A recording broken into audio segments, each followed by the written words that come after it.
اعوذ باللہ من الشیطان الرجیم بسم اللہ الرحمن الرحیم الحمد للہ رب العالمین الرحمن الرحیم مالک یوم الدین ایاک نعبد و ایاک نستعین اہدنا الصراط المستقیم صراط الذین انعمت علیہم غیر المغضوب علیہم ولا الضالین آمین۔ رب اشرح لی صدری ویسر لی امری واحلل عقدۃ من لسانی یفقهوا قولی۔ اللهم ربنا الہمنا رشدنا واعذنا من شرور انفسنا، اللهم ارنا الحق حقا وارزقنا اتباعه وارنا الباطل باطلا وارزقنا اجتنابه، اللهم ربنا يسر لنا امورنا كلها واتمم لنا بالخير وتقبل منا فانك خير المتقبلين آمین یا رب العالمین۔ معزز حاضرین اور محترم خواتین، ہم اللہ کے نام سے اس سال کی نماز تراویح کے ساتھ دورہ ترجمہ قرآن کا آغاز کر رہے ہیں۔ اس سے پہلے میں عرض کر چکا ہوں کہ اب میری عمر بھی کافی ہو چکی ہے، قمری حساب سے 68 برس مکمل ہو چکے ہیں، اور مختلف قسم کے عوارض بھی مجھے لاحق ہیں، اور بہت سے احباب نے اور رفقاء نے مشورہ دیا تھا کہ میں اتنا بڑا بوجھ اپنے ذمے نہ لوں، لیکن میں نے خالصتاً توکلاً علی اللہ اس کی ہمت کی، اس کا ارادہ کیا، اس کے لیے اہتمام بھی خصوصاً ہوا ہے۔ مجھے اندازہ ہے کہ اب میرے خیالات کی جو رو ہے وہ اب اتنی تیز نہیں ہے جتنی کبھی ہوا کرتی تھی۔ کراس ریفرنسز بھی جو ہیں قرآن حکیم کے وہ اتنے مستحضر نہیں ہیں جتنے کبھی ہوتے تھے، بلکہ واقعہ یہ ہے کہ میری زبان بھی بعض اوقات لڑکھڑاتی ہے، اس لیے کہ مجھے جو ادویات استعمال کرنی پڑتی ہیں ان کا اعصاب پر بھی اثر ہوتا ہے، اور جو ہمارے اعضائے رئیسہ ہیں ان پر بھی اثر ہوتا ہے۔ بہرحال ان سب کے الرغم اللہ کا نام لے کر آغاز کر رہے ہیں۔ میری انتہائی نگارش یہی ہے، تیرے نام سے ابتدا کر رہا ہوں۔ ابھی میں نے سورہ فاتحہ کی تلاوت کی اور آپ کو سماعت فرمائی۔ یہ سورہ مبارکہ مصحف کے اعتبار سے تو پہلی سورت ہے ہی، سب کو معلوم ہے، لیکن یہ بھی نوٹ کر لیجئے کہ یہ نزول کے اعتبار سے بھی سب سے پہلی مکمل سورت جو حضور پر نازل ہوئی وہ یہی ہے۔ اس سے قبل متفرق آیات نازل ہوئی، 5 آیتیں سورہ علق کے آغاز میں، کچھ آیتیں سورہ قلم یا سورہ نون کے آغاز میں، کچھ آیتیں سورہ مزمل کی ابتدا کی، کچھ آیتیں سورہ مدثر کے آغاز کی۔ 5ویں وحی تقریباً اس پر اجماع ہے کہ یہ سورۃ الفاتحہ کی ہے، اور یہ مکمل سورت ہے جو حضور پر نازل ہوئی۔ سورۃ الفاتحہ کے معنی ہوئے افتتاحی سورت، فتح یفتح کے معنی ہے کھولنا، مفتاح کنجی کو کہتے ہیں، چابی کو۔ تو یہ اوپننگ سورہ آف دی قرآن، قرآن حکیم کی افتتاحی صورت۔ ویسے جیسا کہ میں تعارف قرآن کے ضمن میں عرض کر چکا ہوں، عربوں کا یہ مزاج تھا کہ جس چیز سے انہیں خصوصی محبت ہوتی تھی اس کے بہت سے نام رکھتے تھے، اس کے بھی بہت سے نام ہیں۔ سورۃ الفاتحہ سب سے عام ہے، لیکن الکافیہ، الشافیہ، ام القرآن، اساس القرآن، کم سے کم یہ 4 نام تو میں سمجھتا ہوں کہ ہر مسلمان کو مزید معلوم ہونے چاہیے، اور بھی بہت سے نام۔ اس سورہ مبارکہ کی بالاتفاق و بالاجماع 7 آیتیں ہیں، اگرچہ ان کی ترتیب میں کچھ اختلاف ہے۔ ایک رائے یہ ہے، اور یہ رائے امام شافعی کی بھی ہے اور بصرہ کے جو قراء تھے ان کی بھی ہے، کہ آیت بسم اللہ بھی سورہ فاتحہ میں شامل ہے، اس کا جز ہے، وہ اس کو شامل کر کے پھر 7 آیتیں بناتے ہیں۔ تو آخری جنہیں ہم 2 آیتیں سمجھتے ہیں، صراط الذین انعمت علیہم غیر المغضوب علیہم ولا الضالین، وہ ان کے نزدیک ایک آیت ہے۔ تو گویا کہ نتیجہ یہ نکلا کہ آیتوں کی تعداد 7 ہی رہتی ہے۔ امام ابو حنیفہ رحمۃ اللہ علیہ کا موقف اور کوفے کے جو قراء تھے ان کا بھی موقف یہ ہے کہ آیت بسم اللہ نہ سورہ فاتحہ کا جز ہے نہ کسی اور سورت کا جز ہے، سوائے ایک مقام پر جہاں حضرت سلیمان علیہ السلام کا خط جو ہے نقل ہوا ہے، جنہوں نے ملکہ سبا کو لکھا تھا انہ من سلیمان و انہ بسم اللہ الرحمن الرحیم، تو قرآن کے متن میں صرف اسی جگہ پر یہ آیت شامل سمجھتے ہیں، باقی یہ صرف علامت کے طور پر کہ یہاں سے ایک نئی سورت شروع ہو رہی ہے درج کی گئی ہے۔ اس سورہ مبارکہ کو الصلاح قرار دیا گیا ایک حدیث میں، اس کا جو اسلوب ہے وہ دعا کا ہے، اور دعا کے ساتھ اس کی جو مناسبت ہے اور پھر اسی کی وجہ سے ہماری نماز کا یہ جزو لا ینفک بنا دیا گیا، بلکہ ایک حدیث جو میں آپ کو سناؤں گا اس میں اسی کو نماز قرار دیا گیا، الصلاح یہی ہے۔ ویسے وہ حدیث مبارک موجود ہے لا صلاۃ لمن لم یقرأ بفاتحۃ الکتاب، جو شخص سورہ فاتحہ کی تلاوت نہیں کرتا اس کی کوئی نماز نہیں۔ اس کے حوالے سے بھی ہمارے یہاں دو مسلک ہے، ذکر صرف اس لیے کر رہا ہوں کہ آپ کے علم میں ہو، ان میں کوئی بنیادی فرق نہیں ہے، کسی بھی ایک رائے کا انسان قائل اور حامل ہو سکتا ہے بغیر اس کے کہ دوسرے کو بالکل غلط قرار دے، بلکہ یہ کہ اس کے لیے بھی گنجائش اپنے ذہن میں اور اپنے دل میں رکھے۔ تو ایک رائے یہ ہے کہ یہ میں کیا عرض کر رہا تھا کوئی بھول گیا ہوں،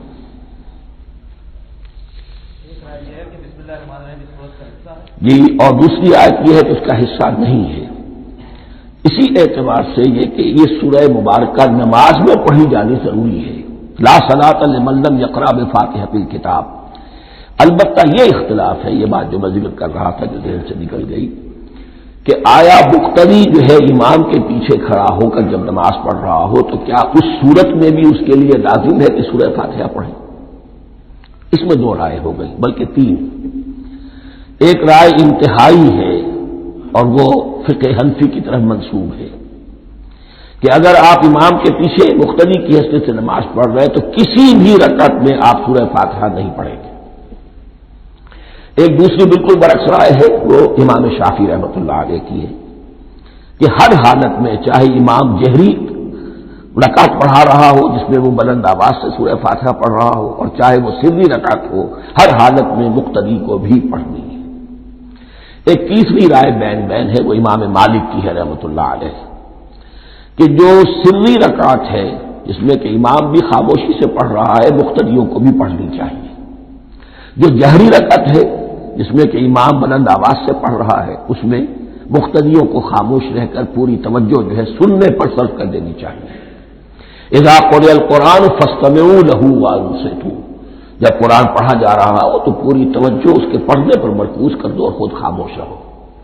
میرے اپنی رائے میں یہ تیسری رائے سب سے زیادہ صائب ہے اور اس میں کسی طرح کی بھی کوئی پیچیدگی پیدا نہیں ہوتی۔ بہرحال اس سورہ مبارکہ کا جو اسلوب ہے میں نے عرض کیا دعائیہ ہے، البتہ قرآن مجید کے علم و حکمت کے اعتبار سے، اس کے فلسفے کے اعتبار سے ایک بات سمجھ لینی چاہیے۔ قرآن کا فلسفہ یہ ہے کہ بنیادی ہدایت ہر انسان کے دل میں موجود ہے، بالقوہ، پوٹینشلی۔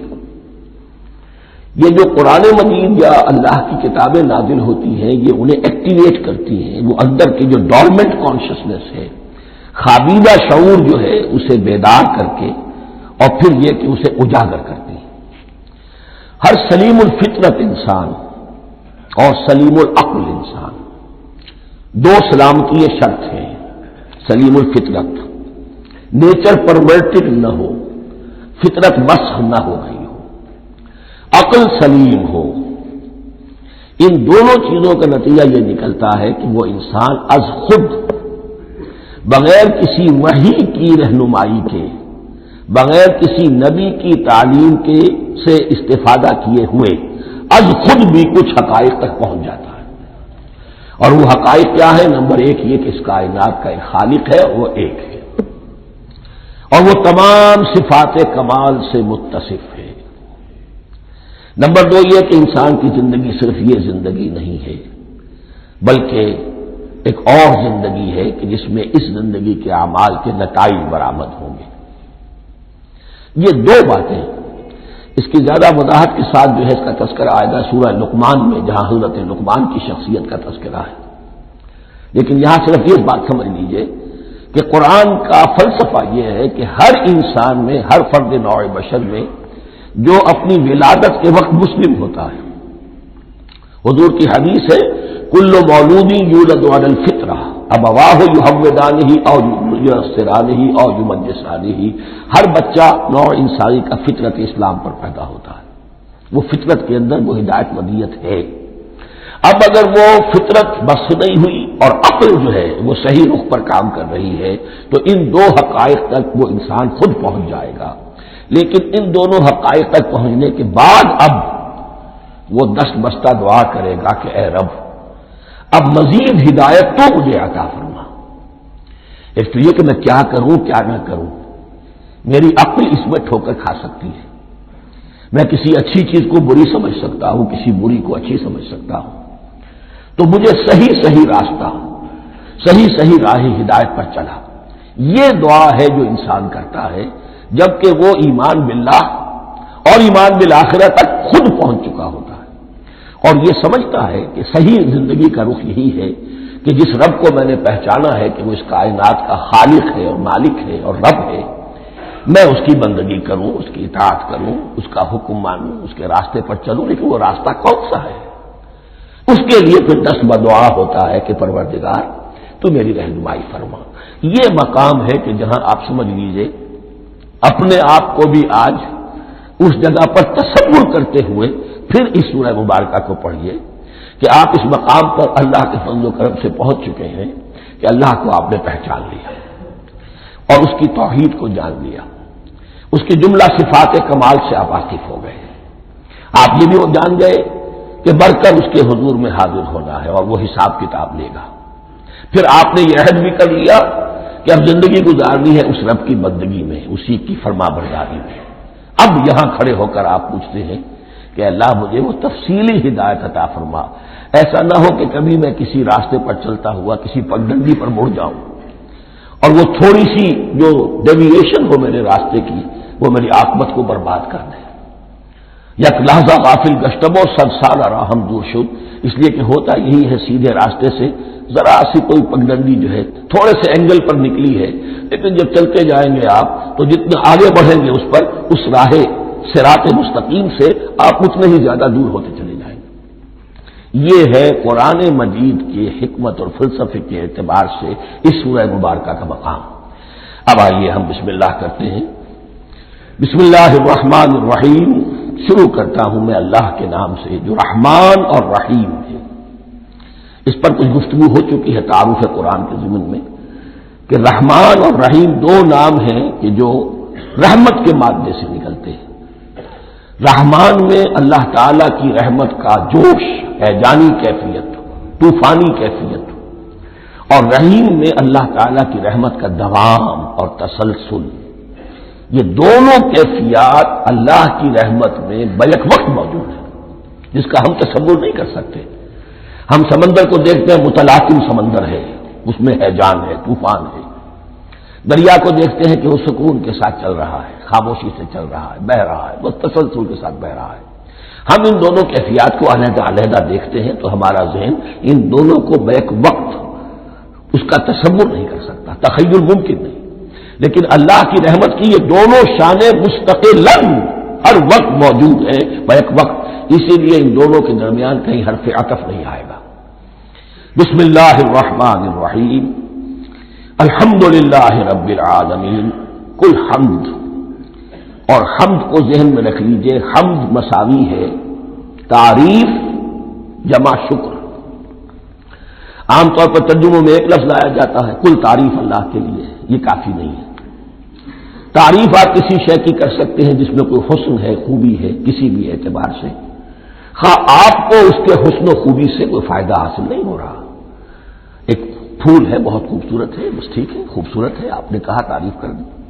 شکر کرتے ہیں آپ اس شے کا جس سے آپ کو کوئی فائدہ پہنچا ہو، استفادہ ہوا ہو، آپ کی کوئی ضرورت پوری ہوئی ہو، آپ کی کوئی مشکل رفع ہوئی ہو۔ اور آپ دیکھیں گے کہ حمد میں یہ شکر کا پہلو غالب ہے۔ جتنی بھی دعائیں ہیں حضور سے منقول، شکر کے مقام پر وہاں حمد آتا ہے۔ بھوک لگی ہوئی تھی، کھانا کھایا، الحمدللہ الذی اطعمنی وسقانی۔ اب یہاں دیکھیے ترجمہ تعریف نہیں، شکر ہے اس اللہ کا جس نے مجھے کھلایا اور پلایا۔ آپ بیت الخلاء سے باہر آئے، نجاستیں آپ سے دور ہو گئی، طبیعت میں انشراح ہوا، الحمدللہ الذی اذھب عنی الاذی وعافانی۔ وہ شکر ہے اس اللہ کا جس نے اذیت بخش چیزیں مجھ سے دور کر دی اور مجھے عافیت بخشی۔ تو یہ الحمدللہ رب العالمین اللہ تعالیٰ کا حسن و کمال اور حسن و جمال اپنی جگہ بھی اس انتہا کا ہے کہ جتنی تعریف اس کا حق ہے ہم کر ہی نہیں سکتے، لیکن اس کے احسانات اور انعامات ہم پر اتنے ہیں کہ ہم ان کو بھی گن نہیں سکتے۔ لہذا ایک ہی احساء ہم نے کر دیا الف لام کے ساتھ، الحمدللہ رب العالمین۔ تمام تعریفیں اور کل شکر اللہ کے لیے ہیں کہ جو تمام جہانوں کا پروردگار ہے، رب ہے، مالک ہے۔ رب میں ایک مفہوم ہوتا ہے ربوبیت کا، اور اس میں مفہوم شامل ہوتا ہے تربیت کا، ربیانی صغیرہ۔ تو مالک ہونا اور تربیت دینا، آپ جس شے کے مالک ہوں گے آپ چاہیں گے اس میں بڑھوتری ہو، اس میں اضافہ ہو، وہ نشو و نما پائے۔ تو یہ دونوں چیزیں آپس میں ایک دوسرے کا جڑی ہوئی ہیں، پروردگار بھی اور مالک بھی۔ عام طور پر عربی میں رب کا لفظ مالک کے لیے آتا ہے، رب البیت، رب الدار، رب المال۔ تو معلوم وہاں پر ظاہر بات ہے کہ اس سے مراد کیا ہے، مال والا، گھر والا، گھر کا مالک۔ تو کل شکر اور کل تعریف اس اللہ کے لیے ہے جو تمام جہانوں کا مالک بھی ہے اور پروردگار بھی ہے۔ الرحمن الرحیم، رحمان ہے اور رحیم ہے۔ اب دوبارہ اس کی میں وضاحت نہیں کروں گا۔ مالک یوم الدین، یوم دین کا مختار مطلق ہے۔ دین عربی زبان میں کہتے ہیں بدلے کو، دناہم کما دانو، کما تدینو تو دانو، یہ کہاوت ہے۔ جیسے اردو میں ہم کہتے ہیں جیسا کرو گے ویسا بھرو گے، کما تدینو تو دانو، تو یہ ہے بدلہ۔ اس کا بنیادی مفہوم جو ہے وہ بدلہ ہے۔ تو بدلے کا ایک دن ہے جس دن فیصلہ ہوگا کہ کون کیا کما کر لایا ہے، اسے کیا بدلہ ملنا چاہیے۔ آیا اس کا برائیوں کا پلڑا بھاری ہے کہ اسے سزا ملنی چاہیے، یا اس کی حسنات اور نیکیوں کا پلڑا بھاری ہے کہ اسے جزا ملنی چاہیے، اس کا انعام اور اکرام کے ساتھ معاملہ کیا جانا چاہیے۔ وہ ایک دن ہے، اسے ہم یوم القیامہ کہتے ہیں۔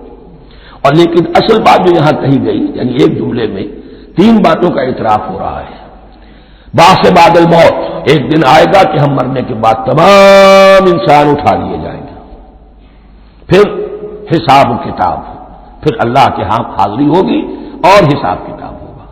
اور تیسرا یہ کہ اس حساب کتاب کے دن کا مختار مطلق اللہ ہے، یعنی کسی اور کو اپنے ذہن میں سہارا بنا کر آپ زندگی گزاریں کہ وہ مجھے چھڑا لے گا، یا وہ ہستی جو ہے اتنی زوردار ہے کہ وہ مجھے بچا لے گی، اس سے اپنے دل کو، اپنے ذہن کو بالکل پاک کر لیجیے۔ مالک یوم الدین، ایک دوسری جگہ پر قرآن میں آیا ہے، اس روز کوئی پکارنے والا پکارے گا، لمن الملک اليوم للہ الواحد القہار، آج کے دن کس کا اختیار مطلق ہے؟ اور پھر کہا جائے گا اللہ کے لیے، الواحد قہار، جو پوری طرح چھایا ہوا ہے، بس تولی ہے۔ تو مالک یوم الدین، جو جزا و سزا کے دن کا مالک ہے۔ اب یہاں سے کلام ایک رخ بدل رہا ہے۔ ابھی تک تو یہ غائبانہ انداز میں کلام ہو رہا ہے، اللہ سے خطاب نہیں آیا اس میں ابھی۔ الحمدللہ رب العالمین الرحمن الرحیم مالک یوم الدین۔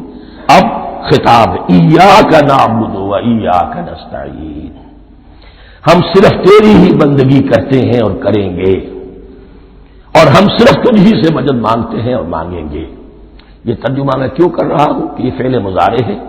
عربی زبان میں فعل مضارع حال اور مستقبل دونوں کو کور کرتا ہے۔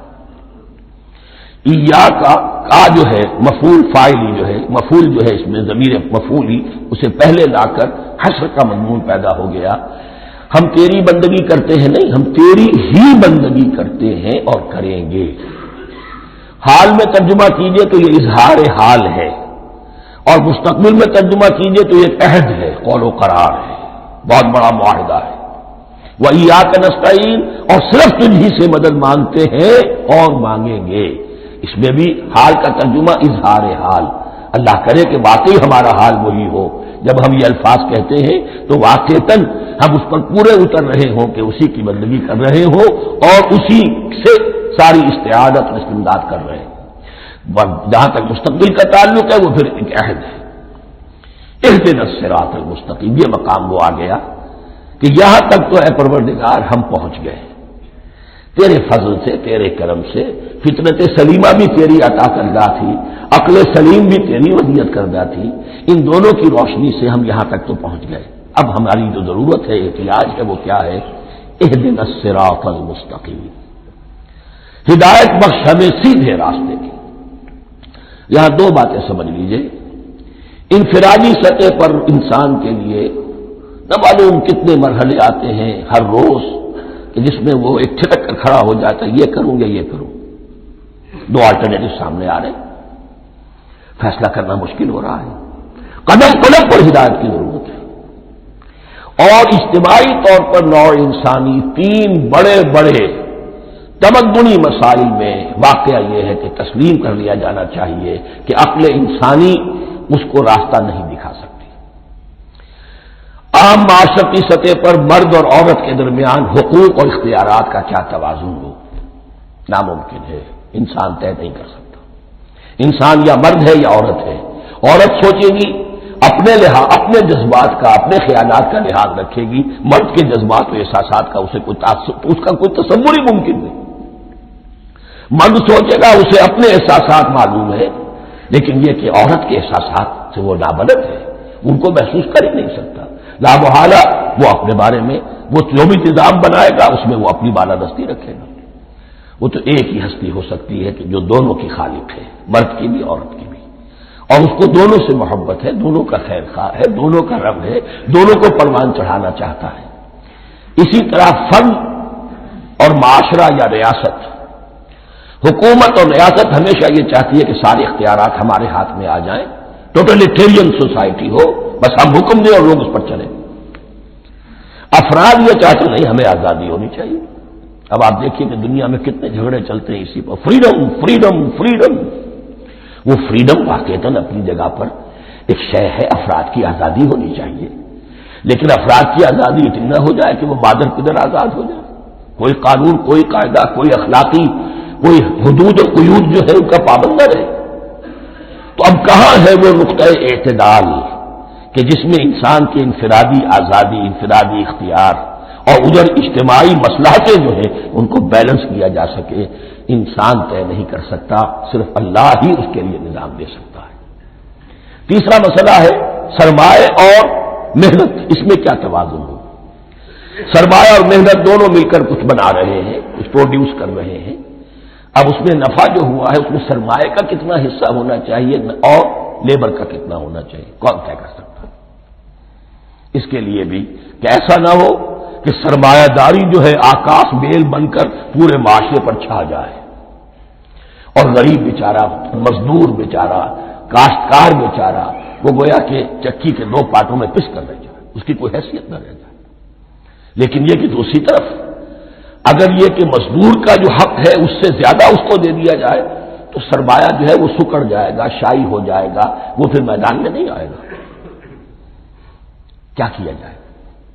کون سا نقطہ عدل و اعتدال ہے؟ یہ تین مسائل ایسے ہیں، اہدنا الصراط المستقیم۔ تو یوں سمجھیے کہ ایک جو بنیادی ہدایت تھی، ایک اللہ کو پہچان لینا، یہ جان لینا کہ کل حسن و جمال اور تمام انعام و اکرام کا منبع اس کی ذات ہے، وہ رحمان ہے اور رحیم ہے، اور یہ جان لینا کہ مرنے کے بعد جی اٹھنا ہے، حساب کتاب ہے، فیصلہ ہوگا جزا و سزا کا، اور مختار مطلق اس دن کا اللہ ہے۔ پھر یہ عہد کر لینا ایاک نعبد و ایاک نستعین۔ اس کے بعد دعا، پروردگار ہمیں ہدایت پر قائم رکھ، ہماری ہدایت میں اضافہ فرما۔ اس ہدایت کے لفظ کو سمجھ لیجئے، بنیادی ہدایت، تفصیلی ہدایت، قدم قدم پر ہدایت، ہدایت پر ہدایت۔ والذین اہتدوا زادہم ھدی، جو لوگ ہدایت کے راستے پر آتے ہیں اللہ ان کی ہدایت میں اضافہ کرتا ہے۔ تو یہ قدم قدم پر ہمیں ہدایت کی ضرورت ہے اور مرحلہ وار ضرورت ہے۔ ہدایت اس کو بھی کہتے ہیں کہ کسی نے آپ سے کوئی پتہ پوچھا، آپ نے کہا ادھر جانا، پھر دوسری گلی میں مڑنا، پھر جانا 2-3 لائٹیں چلے جانا، پھر مڑنا وغیرہ وغیرہ، یہ بھی ہدایت ہے، نظری طور پر آپ نے بتایا ہے۔ ایک ہدایت یہ ہوئی کہ بھائی میں چلتا ہوں آپ کے ساتھ، میں آپ کو وہاں پہ پہنچا دوں گا تاکہ آپ کو دقت نہ ہو، آپ نے منزل تک پہنچا دیا۔ ان دونوں کے درمیان، یہ تو میں نے ایک فرد کی مثال دی ہے، اللہ اور بندے کے درمیان نہ معلوم کتنے مراحل ہیں ہدایت کے۔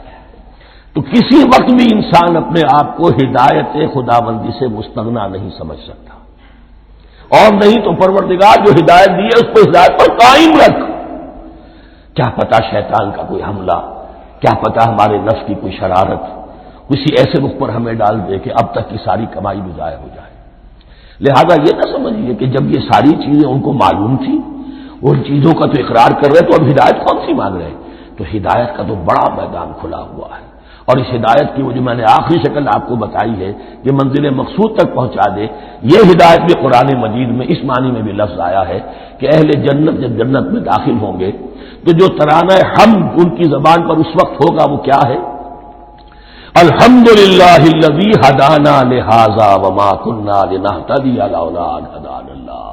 کل شکر اللہ کا جس نے ہمیں یہاں تک پہنچا دیا، ہدایت دی جہاں تک پہنچا دیا، اور ہم ہرگز نہ پہنچ پاتے، ہم ہرگز ہدایت یافتہ نہ ہو سکتے اگر اللہ ہی ہمیں ہدایت نہ دیتا۔ اہدنا الصراط المستقیم، سیدھا راستہ، صراط الذین انعمت علیہم، اب اس کی مزید وضاحت ہے، راستہ اس کا ان لوگوں کا جن پر تیرا انعام ہوا۔ یہ کون لوگ ہیں؟ اس کی وضاحت آپ کو ملے گی سورہ نساء میں، من یطع اللہ والرسول فاولئک مع الذین انعم اللہ علیہم من النبیین والصدیقین والشہداء والصالحین۔ 4 طبقات ہیں منعم علیہم جن پر اللہ کا انعام ہوا ہے۔ چوٹی پر انبیاء کرام، اس کے بعد صدیقین کرام، اس کے بعد شہداء عظام، اس کے بعد عام صالح مسلمان، صالح ہو۔ یہ بیس لائن ہے، اس سے اوپر کا درجہ شہداء کا ہے، اس سے اوپر کا درجہ صدیقین کا ہے، اور پھر اس سے اوپر کا درجہ انبیاء کا ہے۔ انبیاء میں سے پھر وہ بھی ہوتے ہیں کہ جو اولو العزم میں من الرسل ہیں، لیکن یہ 4 طبقات ہیں، ان کے راستے پر ہمیں چلا۔ غیر المغضوب علیہم ولا الضالین،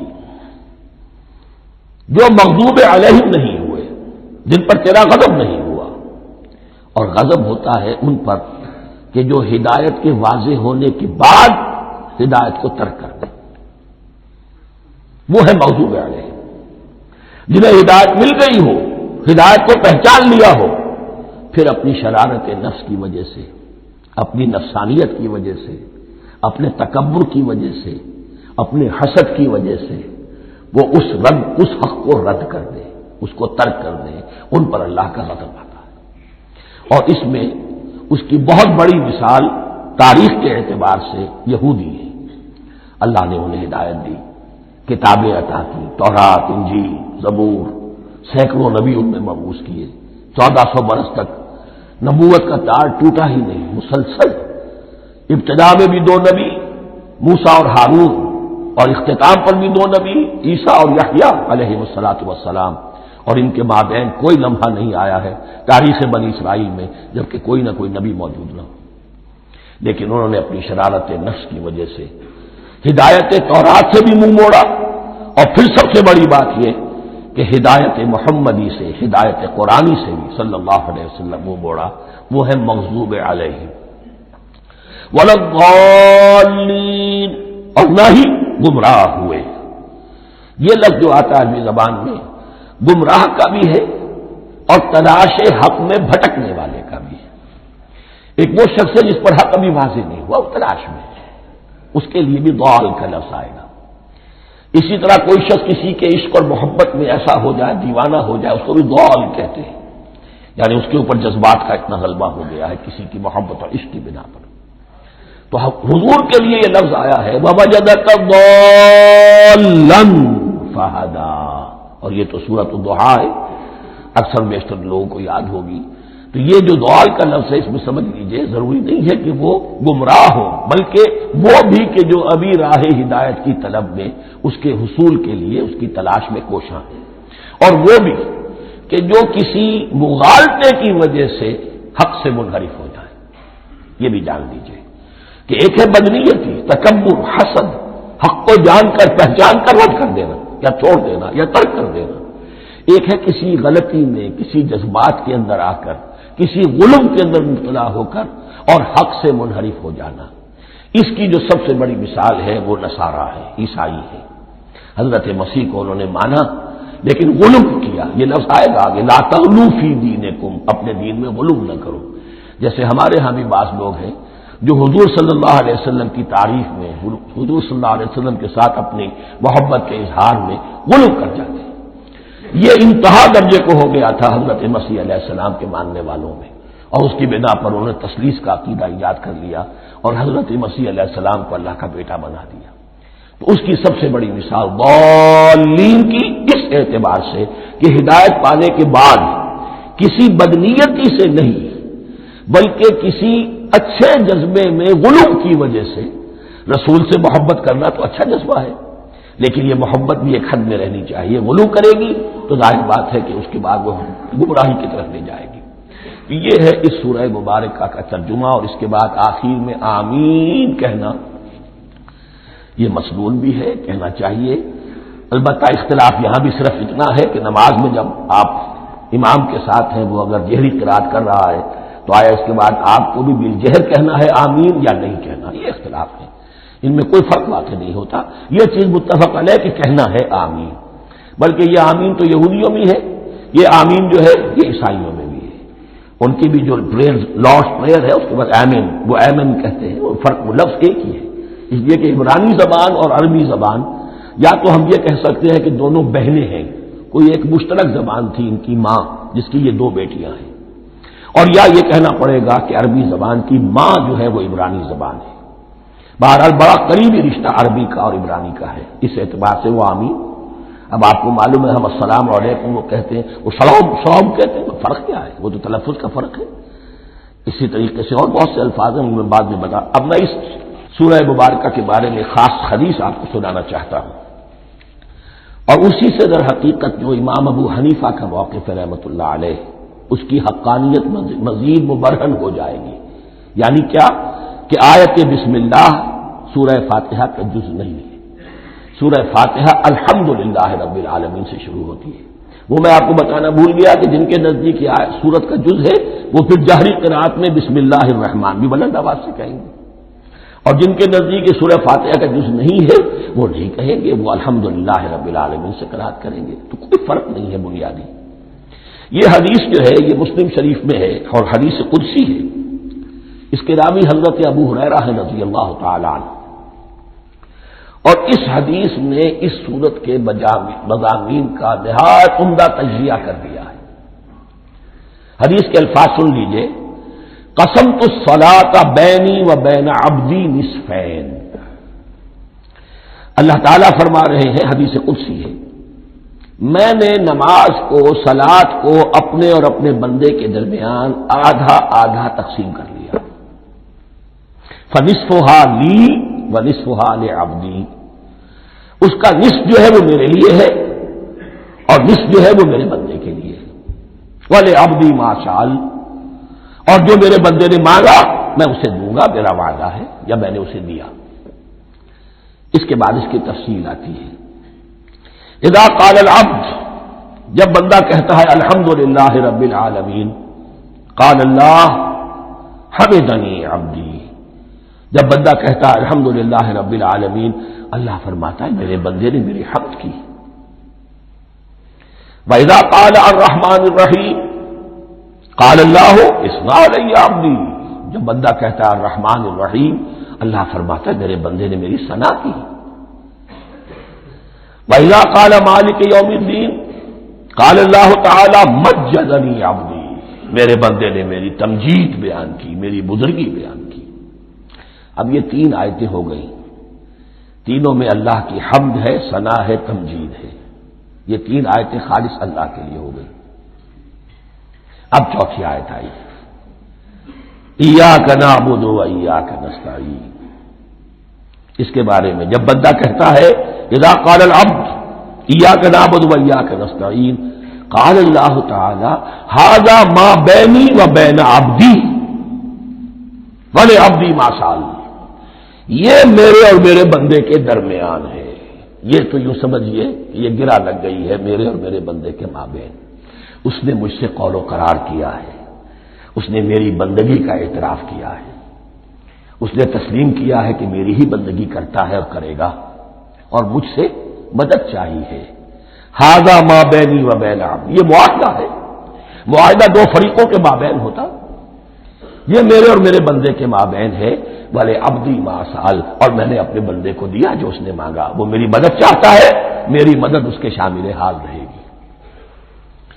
وَإِذَا قَالَ، اور جب بندہ کہتا ہے اهْدِنَا الصِّرَاطَ الْمُسْتَقِيمَ صِرَاطَ الَّذِينَ أَنْعَمْتَ عَلَيْهِمْ غَيْرِ الْمَغْضُوبِ عَلَيْهِمْ وَلَا الضَّالِّينَ، قال اللہ تعالی ھذا لعبدی ولعبدی ما سأل، یہ تین آیتیں یہ میرے بندے کے لیے، اهْدِنَا الصِّرَاطَ الْمُسْتَقِيمَ، اسی صراط مستقیم کی وضاحت ہے مثبت، صراط الذین انعمت علیہم، اسی صراط المستقیم کی وضاحت ہے منفی انداز میں، غیر المغضوب علیہم ولا الضالین، یہ سب میرے بندے کے لیے ہے اور میں نے اپنے بندے کو دیا جو اس نے مانگا۔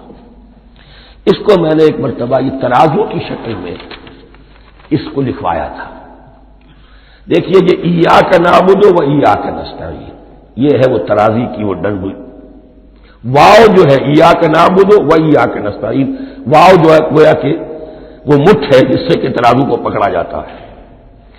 ادھر ایک پلڑا ہے جس کی تین آیتیں ہیں، الحمدللہ رب العالمین الرحمن الرحیم مالک یوم الدین۔ اس کا نتیجہ کیا نکلا؟ ایاک نعبد۔ آپ نے شاید یہ سنا بھی ہو، ایک بہت ہی عمدہ قرات کا جو ریکارڈ ہے قاری عبدالباسط عبدالصمد کا، وہ یہیں سے چل کر سورہ فاتحہ کی قرات کر کے ایاک نعبد پر آ کر رکتا ہے، الحمدللہ رب العالمین الرحمن الرحیم مالک یوم الدین ایاک نعبد۔ گویا کہ یہاں یہ صورت بالکل ہاف ہو گئی ہے، تین آیتوں میں اللہ کی حمد ہے، ثنا ہے، تمجید ہے، جس کا نتیجہ ہم تیری ہی بندگی کرتے ہیں، تیری ہی اطاعت کریں گے۔ لیکن اب اس کے بعد سوال ایاک نستعین، اسی کی جو استعانت کیا درکار ہے ہمیں؟ ہدایت، ہدایت سب سے بڑی استعانت ہے، ہدایت ہی تو سب سے بڑی مدد ہے۔ اهدنا الصراط المستقیم صراط الذین انعمت علیہم غیر المغضوب علیہم ولا الضالین، یہ ایاک نستعین کے حکم کے ساتھ یہ تین آیتیں آ گئیں، اهدنا الصراط المستقیم صراط الذین انعمت علیہم غیر المغضوب علیہم ولا الضالین، قسمت الصلاۃ بینی و بین عبدی نصفین فنصفها لی ونصفها لعبدی ولعبدی ما سأل۔ اللہ تعالیٰ اس سورہ فاتحہ کا جو اصل مفہوم ہے وہ بھی ہمارے ذہنوں پر، ہمارے شعور کی سطح پر اسے اجاگر کیے رکھے، ہمیں توفیق دے کہ جب بھی پڑھیں، جب بھی سنیں تو وہ کیفیت اگر ہو جائے، اس لیے کہ ایک حدیث ہے کہ الصلاۃ معراج المومنین، نماز تو اہل ایمان کے حق میں معراج کے درجے میں ہے۔ اس حوالے سے ہم یہ سمجھ سکتے ہیں کہ کوئی وقت ایسا آ سکتا ہے کہ انسان کو واقعتاً، روح انسانی واقعتاً اللہ کے یہ جواب سنے، انہونی بات نہیں ہے، ہوتا ہے خطاب آخر، اٹھتا ہے حجاب آخر، کرتے ہیں خطاب آخر، یہ تو ہوتا ہے مخاطبہ الہی، تو میں نے عرض کیا کہ ثابت ہے، مخاطبہ، محادث اور تحدیث اللہ بندوں سے کلام کرتا ہے۔ بارک اللہ لی و لکم فی القرآن العظیم ونفعنی و ایاکم بالآیات والذکر الحکیم۔